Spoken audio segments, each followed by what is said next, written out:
Assalamualaikum warahmatullahi wabarakatuh. Salam Nusantara, salam sejahtera untuk kita semuanya. Salam Om Swastiastu, Namo Buddhaya, salam kebajikan rahayu. Saudara-saudaraku sebangsa setanah air yang saya cintai, saya banggakan, akan saya sampaikan update terkini dari kasusnya Fahim Mawardi, Ustadz 212 yang telah ditetapkan menjadi tersangka dalam kasus dugaan tindak pidana pencabulan terhadap anak.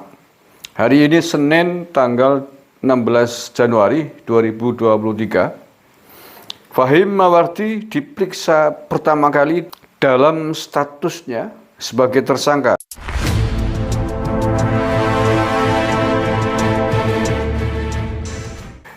Pengacaranya Andi C. Putra membenarkan itu semua.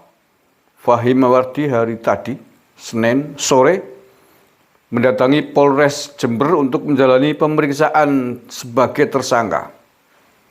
Walaupun molor diundang ke Polres jam 10 pagi, tapi baru tiba di Polres jam 16.00 waktu Indonesia Barat. Tidak tahu mengapa molor sampai beberapa jam. Berapa jam tuh? 10, 11, 12, 1, 2, 3, 4, 7 jam. Molornya lama sekali, 7 jam baru sampai di Polres Jember. Barangkali jalan jongkok gitu ya, dari rumahnya ke Polres Jember. Karena nervous diperiksa sebagai tersangka. Nah, ada yang aneh dalam kasus ini terkait dengan kepolisian, yakni Polres Jember. Pengacaranya sudah 2 kali atau berulang kali menjelaskan posisi Fahim, status Fahim sebagai tersangka dalam kasus ini, tapi sampai detik ini belum ada sepatah kata pun keterangan dari Polres Jember yang menyebutkan, menegaskan, membenarkan bahwa Fahim statusnya sudah tersangka dalam kasus ini. Ini cukup aneh, tidak tahu kenapa. Tidak tahu Polres Jember mengapa nampaknya kok berat sekali untuk memberikan keterangan kepada media tentang status Fahim Mawardi, untuk mengatakan bahwa Fahim memang sudah menjadi tersangka. Mengapa yang dikasih tahu statusnya sebagai tersangka hanya pengacaranya Fahim atau hanya Fahim?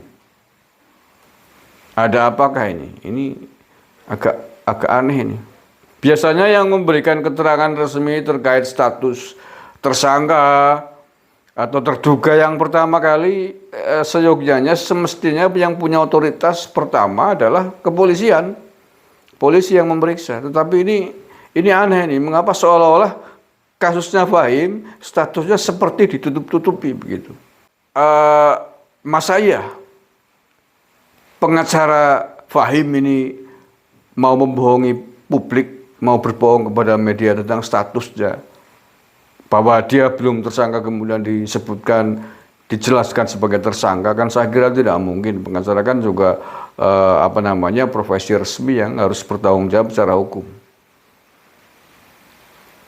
Artinya bahwa keterangan pengacaranya Fahim tentu bisa dipercaya lah.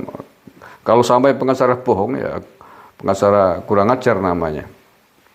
Nah, itu yang menurut saya satu sisi kok aneh, janggal. Sepertinya kok polisi di Polres Jember ini seperti abotalot, seperti menutupi. Mengapa berat sekali sih menyebutkan, mengiyakan, membenarkan bahwa Fahim memang sudah tersangka gitu.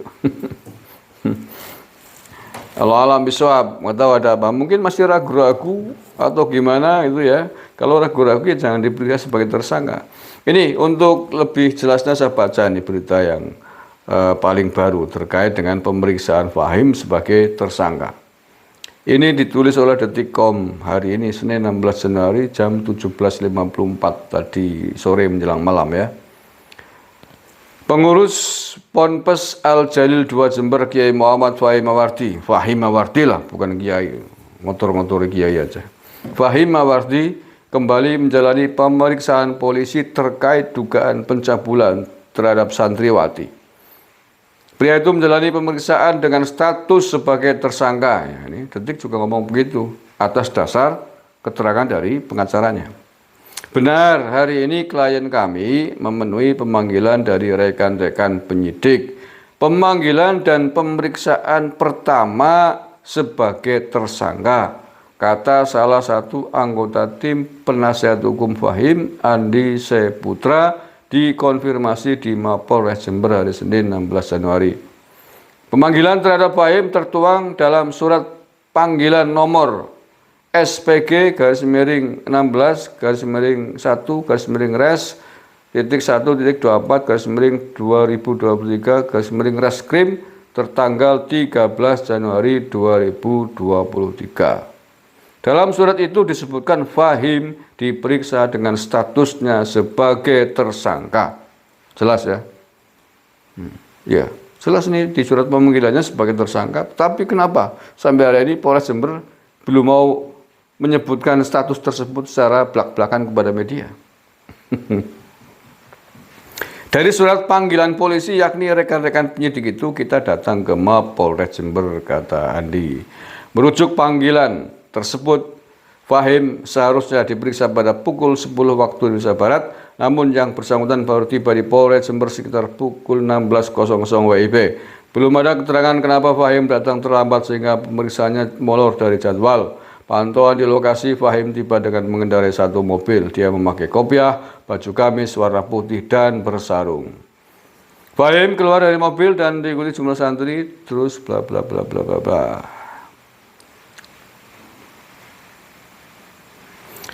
Dengan didampingi penasihat hukumnya, pria itu lalu masuk ke ruang penyidik unit PPA Satreskrim Polres Jember.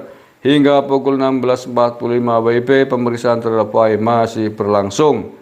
Nah ini, belum ada keterangan dari kepolisian terkait pemeriksaan Fahim sebagai tersangka ini.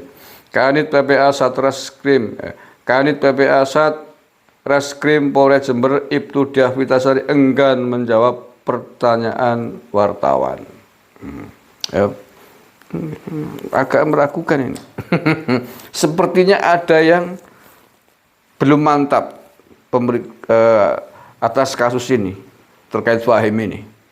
Bahkan sampai detik ini saya cari hampir seluruh media yang memberitakan Fahim sebagai tersangka, belum ada satupun penjelasan resmi dari Polres Jember yang menangani kasus ini yang mengatakan bahwa Fahim statusnya tersangka, yang dari pihak kepolisian ya, yang bukan dari pihak pengacaranya.